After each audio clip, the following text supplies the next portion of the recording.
That's crazy. That is crazy. That's the best sandwich I've ever made in my life. Easily. Best steak sandwich ever. Hey folks, Chef Basile here, and clearly this is not a kitchen or a studio. It's a backyard in Florida. That's because I'm on vacation / hiatus / semi-retired, which means I have time to kill, like most semi-retired people. So I'm gonna be doing some awesome recipe videos for you from the backyard, off the barbecue, about the sandwiches you should be making if you're semi-retired. That's because I love sandwiches. I know most people love sandwiches. For me, it's like in me. I love the sandwich. So the first one I'm gonna show you in this series of sandwiches to make outside while you're semi-retired, the Chimichurri Cheesesteak. A twist on a classic, the Philly cheesesteak, but this one using coolest way ever to prep your cheese. I kid you not. Let's start cooking. So a traditional Philly cheesesteak, they use a French roll, shaved ribeye that's really, really thin, Cheese-Wiz and onions. Some pepperoncini peppers on the side. Great, I love it. Everyone loves a good Philly cheesesteak. I am taking a slightly different approach with all the same elements, but done completely differently. I'm gonna be using grilled beef tenderloin, chimichurri sauce, provolone cheese, and grilled onions on the cast iron. Very different, and maybe, dare I say, will change your opinion on the cheesesteak, and maybe you'll try my version, or not. Either way, I gotta make sandwiches for you. So the first thing we're gonna do is get our beef tenderloin ready. I've got some AAA beef tenderloin here. I'm not gonna season it at all right now. I'm just gonna put a little bit of olive oil on it, and we're gonna cook this on the barbecue on indirect heat. Now, if you're not familiar with what indirect heat is you take your barbecue, let's say you have 3 burners, like this one. We have 1 burner that's completely on all the way. We have 2 burners that are completely off all the way. What it does is it holds the temperature, but it also maintains that there's no direct flame underneath the beef.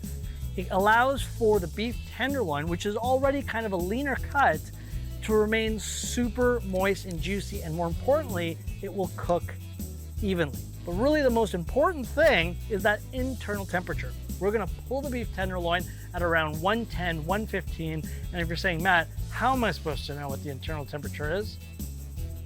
Get an $8 thermometer. If you can buy a $1,000, $2,000, $3,000, $4,000, $8,000 barbecue, you can get an $8 thermometer. It'll save most of your cooks. So the barbecue is ready to go. I've only got olive oil on the meat right now, no seasoning whatsoever.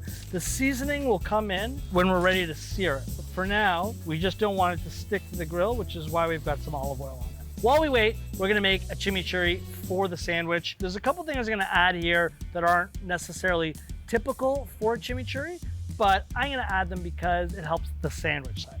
So the first thing being a serrano or a jalapeno pepper.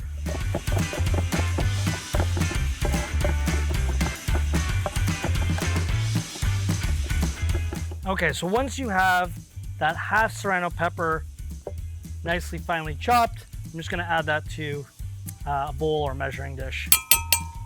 Now we're gonna get some fresh garlic. Give your garlic a smash. I'm gonna be using about 4 medium-sized cloves of garlic. You can use more, you can use less.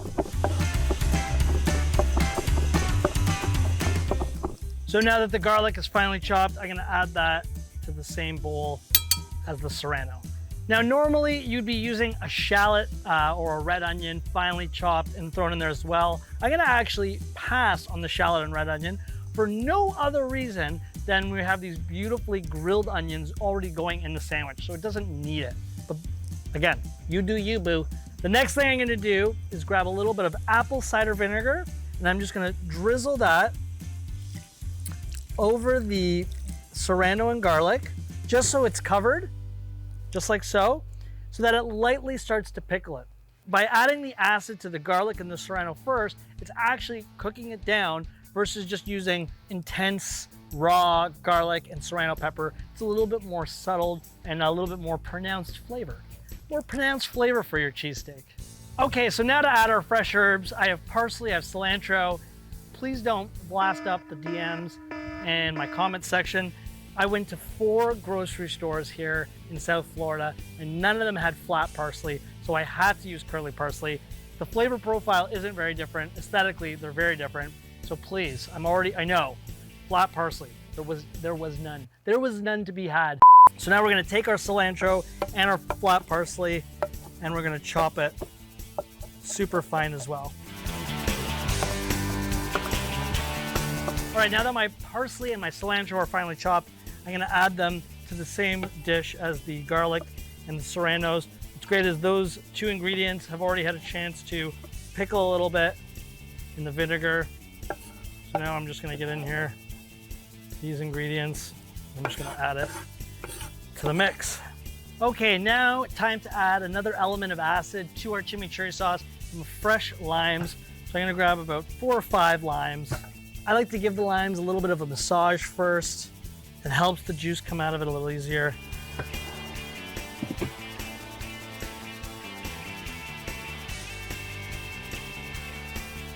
Now I'm just gonna take a spoon, I'm gonna mix all that together, make sure all that lime juice is coating all those ingredients, mix them around. Beautiful. And add a little bit more apple cider vinegar to it. Like I said, the acid cooks all those ingredients. So you just wanna make sure they're all kind of submerged in there. Mix it all around. Beautiful. And then the last thing we're gonna do is add a little bit of olive oil to it. Not too much, a couple tablespoons just to help bind it all together. Beautiful. It helps balance that acid. The final ingredient that we're gonna add to the chimichurri, just a little bit of salt. Not a lot, because we're also gonna be salting the beef as well. And there you go, that's the chimichurri. You can add more olive oil, no olive oil, all cilantro, all parsley. It's up to you. No serrano pepper. I did the serrano, add shallots. Anyone, again, that tells you that there's only one way to make it, they're just mean. They're mean. We're not mean when we cook. Everyone's invited. All right, so we got our chimichurri made. Our beef is on cooking. Now it's time to get these beautifully grilled onions. I'm gonna start by removing both ends of the onions and then the skin. Once your onion is peeled, we're just gonna cut them into coins, discs like so. Now that the onions are cut into coins, I'm going to get a cast iron nice and hot, get some olive oil in there, and we're gonna grill them.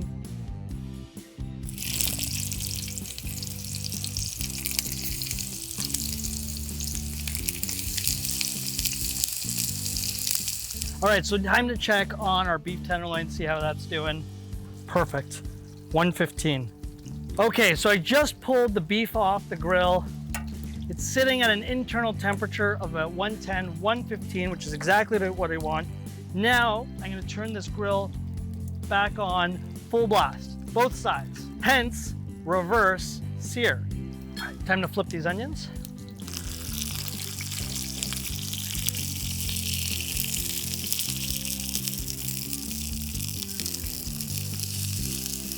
All right, now that the onions are almost cooked, the temperature of the barbecue is back up to temp, which is what we want. We're gonna finish the steak off very simply. We're gonna season it with some salt, get some nice salt on there. That's gonna help get a nice crust on that sear, and a little black pepper. I'm gonna do both sides. Salt. And black pepper. Probably wondering like, Matt, like how much salt, how much pepper? I like to just, generously season it. You're looking at about a teaspoon of each. Again, it depends on how much beef you're using. This is about 2 pounds of beef tenderloin, give or take. So just to give you a little perspective there.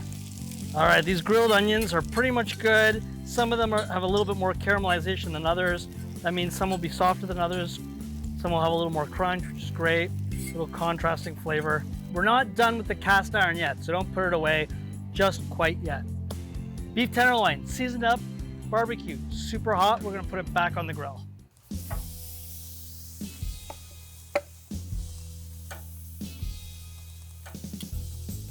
We're gonna give the steak another flip. Oh yeah, look at that. Once you have a nice sear on your beef tenderloin, you can let it rest before we slice it. Okay, so now for the coolest part of this whole recipe, the cheese. Traditionally in a Philly cheesesteak, it's Cheese-Wiz, believe it or not. If you've ever been to Philly and you order it, you'll see a sign that says whiz with or whiz without. That literally means, do you want it with Cheese-Wiz or without Cheese-Wiz? Now, I'm gonna take that one step further. I have a thick cut piece of provolone cheese. We're gonna grab our cheese and we're gonna grill it on the cast iron. Before I slice up my steak, I'm gonna take my French stick, cut it in half, open it up, and I'm gonna put that on the grill just for like 30 seconds just to warm it up. Okay, so now all the elements of the sandwich are done. We're gonna start slicing this beef tenderloin.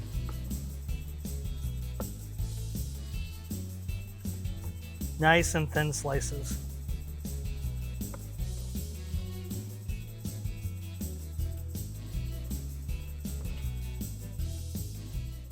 Now it's time to build our sandwich. So we have our toasted bun. Okay, I'm gonna open it up. I'm gonna put the steak bits right on top of the bun here. That's our sliced beef tenderloin. So we have the steak on the bun. Gonna grab our grilled onions on top of the steak. A beautiful chimichurri over the steak and the onions. And now for the cheese. Now I'm gonna take my fork, I'm just gonna tuck that cheese in. I'm gonna grab the butcher paper that we have, and we're just gonna wrap this sandwich nice and tight, just like if it were at a deli. Give it a roll. Grab a bread knife while it's rolled. And then all of a sudden, boom! Chimichurri cheesesteak. Well, there you have it, folks. Possibly one of the greatest sandwich creations I've ever come up with, the Chimichurri Cheesesteak. Hope you liked the video. If you did, prove it. Hit the little like thing. Subscribe to the channel and leave a comment down below. What's your favorite sandwich? And hopefully I'll get to it on my hiatus. That's crazy. That is crazy. That's crazy. Like crazy.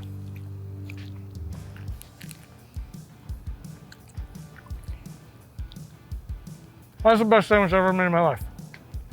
Easily.